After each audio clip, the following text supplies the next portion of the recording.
የቀደሙትን አታከብሩም የሚል አይነት ብዙ ጥያቄ ይነሳል።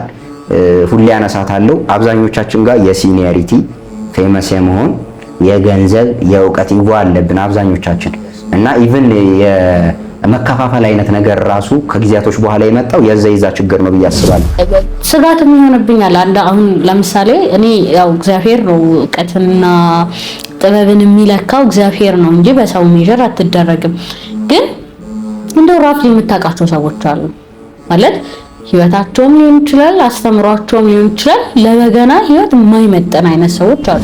ትንሽ አጨቃጫቂ ሆነ ወደ እኔም ወደ አንተም በጣም የሚጨቃጨቅበት ጉዳይ ላይ ልግባ። እሺ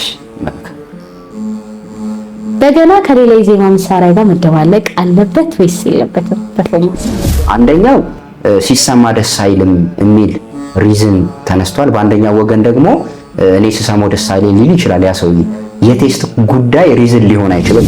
ዘመኑ አይታወቅም እንኳን ከዚህ ፖድካስት ላይ ተከታትፎ ወጥቶ እኮ የሆነ ነገር እንዴት ቶማስ እንዲህ ይላል የሚያስተምሩ ሰዎችን ለመጠየቅ ሞክረናል።